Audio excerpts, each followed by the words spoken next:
ඔයාලට කොහොමද? ඔයාලා හැමෝම හොඳින් ඇති කියලා මං හිතනවා.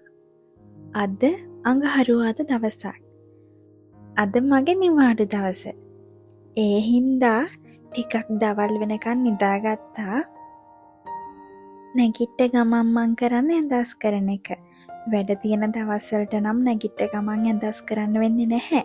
ගෙදර ආවට පස්සේ තමයි ඒ වැඩ කරන්න පටන් ගන්නෙ මං. දැන් අපිට ඉක්මනටම එළිය වැටෙනවා.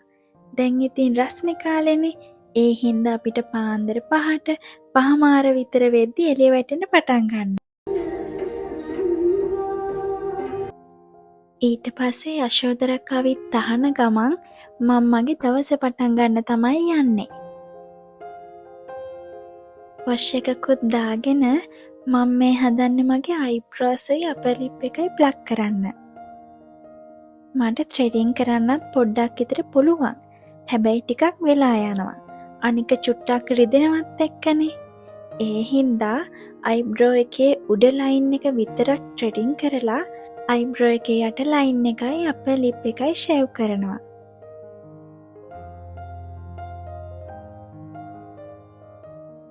ඉතින් ෂේව් කරන්න මෙන්න මේ පොඩි ෂේවින් රේස එක තමයි මම යූස් කරන්නේ.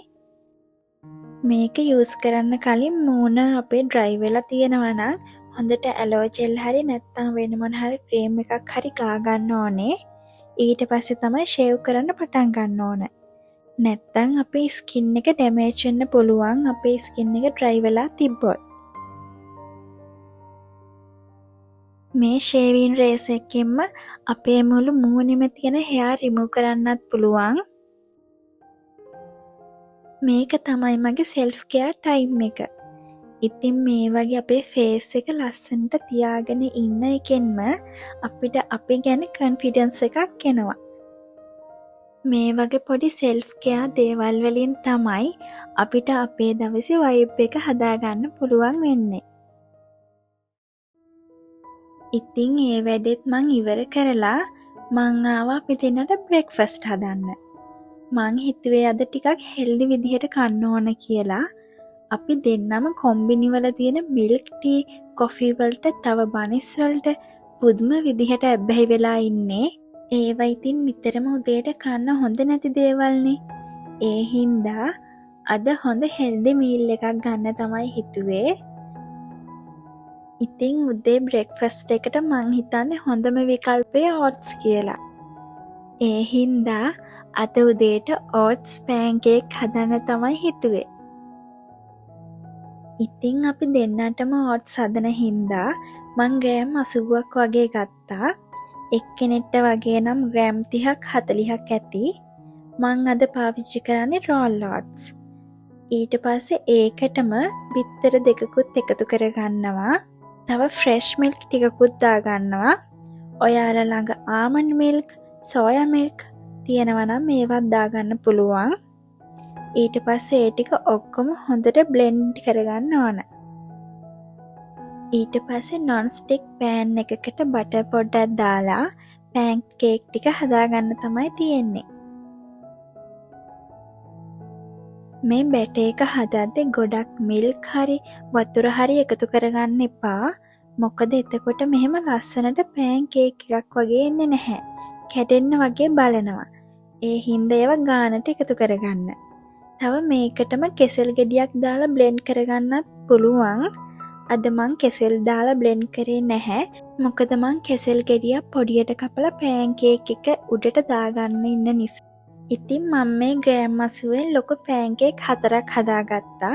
මට 2යි හස්බන්ඩ්ට 2යි. මගේ 2 නම් මං කලින් හදාගත්තා. කෙසෙල් ගෙඩියක් පොඩියට කපලා දාලා ඒකට මී පැණි ටිකකුත් මං දාගත්තා.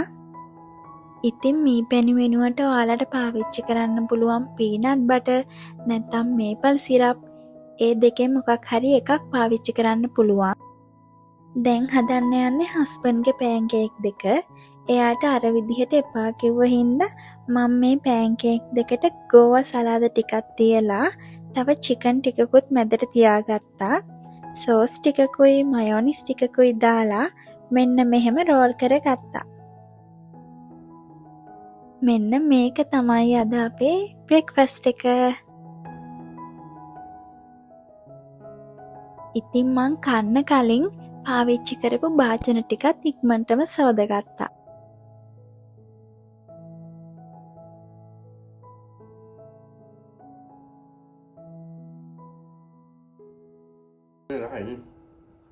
රසයිද? ඒක කවදාවත් හැබෑ වෙන්නේ නැති හීනයක්. ඉතින් අපේ ලංකාවේ ආසම නාට්‍ය ටික බල දැන් කන්න තමයි හදන්නේ.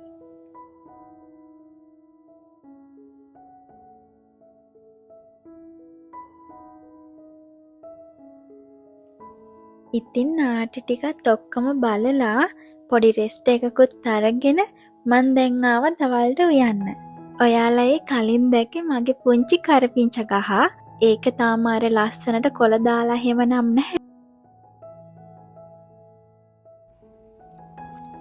මොකෝ කරන්නේ? ග්‍රීන් පීස් තෝරනවා. හරි අමාරු වැඩේනේ. හරි ගම. ඒක තම්බලනේ තියෙන්නේ. ලෝයට තම්බලා. ඔන්න අද දවල්ට රසම රස හෙල්ලි බිරියානි එකක් තමයි හදන්න යන්නේ. ඒකට මං යෝගට් වෙනුවට පාවිච්චි කරන්නේ මෙන්න මේ ග්‍රීක් යෝගට් එක. අපි ඉතින් හෙල්දි විදිහටනේ හදන්නේ. ඉතින් ඒ හින්දා මං හිතුවා ග්‍රීක් යෝගට් පාවිච්චි කරන්න. මේක චුට්ටක් අනිත් යෝගට් වලට වඩා ගාණෙන් වැඩි. මට මතක විදිහට yen 380ක් විතර වුණා. අනිත් ඒවා නම් normally yen 100 ගාණයි yen 200 ගාණයි. මේක අර හොඳ හින්දා වෙන්නේ නැති ටිකක් ගණන්. ඉතින් මම මේක තමයි පාවිච්චි කරන්නේ අද. ඊට පස්සේ අපේ හස්බන්ඩ් අර වෙන් කරේ කලින් එන්නේ ග්‍රීන් ටීස් ටිකකුත් දානවා බිරියානි එකට. තව මං කපාගත්ත තක්කාලි, සුදු ලූණු, කරපිංච අපේ. තව ටික දවසක් ගියයි කොළ දාලා එහෙම එන්න. ඒතකොට මම පෙන්නන්න. මං බිරියානි එකට තෙල් ටිකක්වත් දාන්නේ නැහැ, චුට්ටක්වත් දාන්නේ නැහැ. ලූණු ටික බෙදගන්නේ චිකනුයි ලූණුයි බෙදගන්නේ මේ එයා ෆ්‍රයි එකේ. එතකොට තෙල් ඕනේ නැහනේ. ඉතින් අද හෙල්දි බිරියානි කන්නේ. ඒ හින්දා හෙල්දි විදිහටම තමයි හදන්නේ. අපිට බිරියානි කිව්වොත් මතක් වෙන්නේ රස ගොඩක් තියෙන, තෙල් ගොඩක් තියෙන කෑමක්නේ. හැබැයි මං අද තෙල් පාවිච්චි නොකර රසේනොත් කිසිම අඩුවක් නැතුව ගොඩක් හෙල්දි විදිහට තමයි මේ බිරියානි එක හදන්නේ. ඉතින් ඉස්සෙල්ලහම කපාගත්ත චිකන් එකට මිරිස් කුඩු, තුන පහ කුඩු, කහ කුඩු, තව ලුණු, තව සුදු ලුණු පවුඩර් හොඳට දාලා තව බිරියානි පවුඩර් චුට්ටක් දාන්න ඕනේ. බිරියානි පවුඩර් නම් මං හැන්දකටත් අඩු ප්‍රමාණයක් දාන්නේ. මොකද මේ බිරියානි පවුඩර් එක හරිම සැරයි. ඒ ටිකත් හොඳට දාලා හොඳට මෙන්න මෙහෙම අතින් මික්ස් කරගන්න ඕන.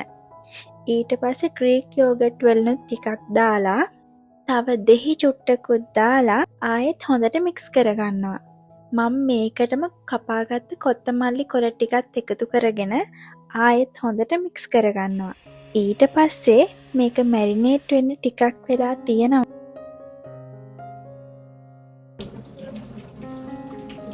මං අද බිරියානි එක හදන්නේ රයිස් කුකර් එකේමයි. ඒ හින්දා හාල් ටිකත් හොදලා ටිකක් වෙලා පෙගෙන්න තිබ්බා. ඉතින් පැය 2ක් විතර චිකන් එක මැරිනේට් වුණාට පස්සේ මම බිරියානි එක හදන්න තමයි දැන් ලෑස්ති වෙන්නේ. ඉස්සෙල්ලහම පෑන් එකට බටර් චුට්ටක් දාලා අපි කපාගත්ත සුදු ලුණු, තක්කාලි ඒ හැමදේම දාලා චුට්ටක් තෙලෙන් බැඳෙන්න තියෙනවා. ඒ ටික තෙලෙන් බැදුනට පස්සේ තමයි මම චිකන් ටික එකතු කරගන්නේ.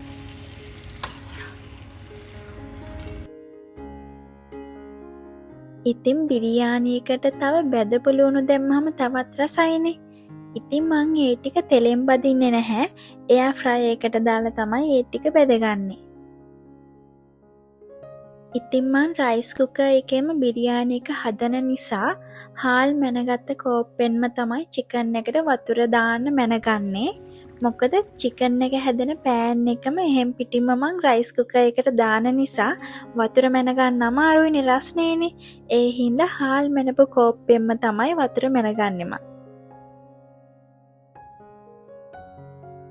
බිරියානි එකට නැතුවම බැරි සයිඩ් ඩිෂ් එකනේ රයිතා කියන්නේ. ඉතින් චිකන් එක රෙඩි වෙනකම් මම මේ යන්නේ රයිත් එක හදාගන්න.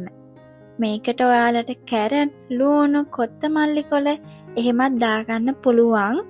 ඒත් අද මන් දාන්නේ කියුකම්බර් විතරයි.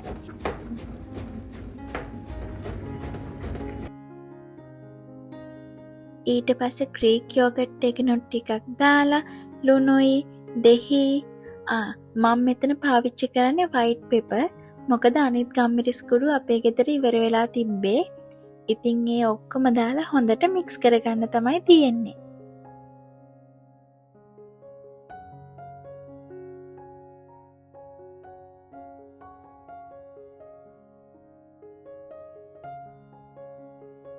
ඉතින් චිකන් ටික තැම්බීගෙන එද්දිම මං චිකන් ලෙග්ස් ටික වෙනමම අයින් කරගත්තා එයා ෆ්‍රයි එකට දාලා බෙද ගන්න ඕන නිසා.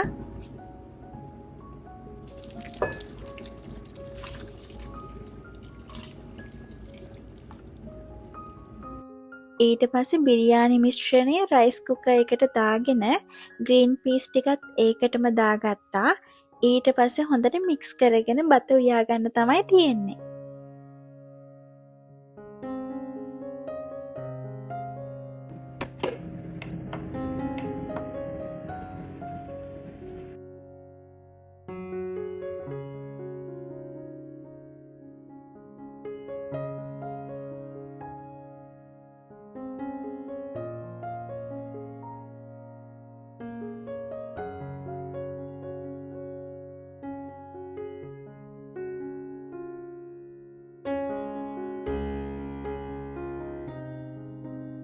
ඔන්න බිරියානි එක නම් රෙඩි. මේ වෙද්දි අපේ ගෙදර මාරම සුවඳයි. ඉතින් සුවඳ වගේම තමයි මේකේ රසත් හොඳටම තිබ්බා.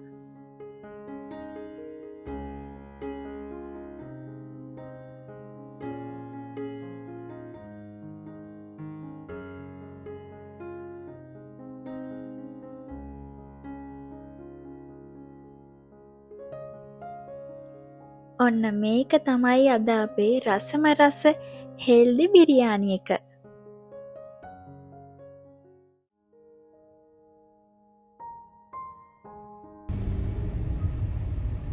ඉතින් අපි දවල්ට කාලා ටිකක් හවස් වෙලා මුහුද පැත්තට ආවා. මං ඔයාලට කලින් පෙන්නලා නෑනේ මුහුද. එහෙනම් මෙන්නකෝ අද පෙන්නන්න. ඔන්න බලන්න. ඔතනින් නැග්ග ගමන් තියෙන්නේ මුහුද මාරම ලස්සනට පේනවා මේ view එක.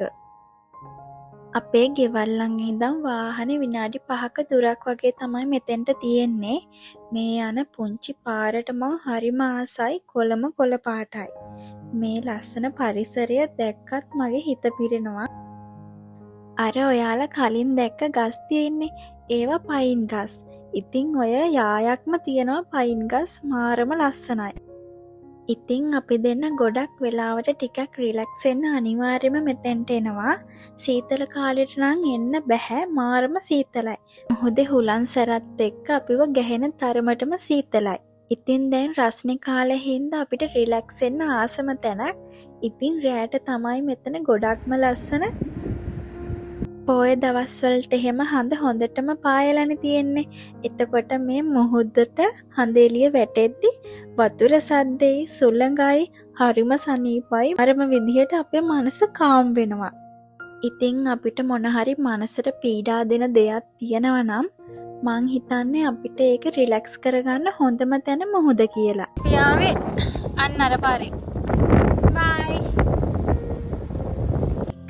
රටක ආයේ අමාපෙම් හසකෙන් යායේ පිපින්නම් විඳින්නම් ආදරේ වයන්නම් හදවීනාවේ සුපෙම්බරගී සංසාරේ සොයන්නම් සිපින්නම් නැතිවූ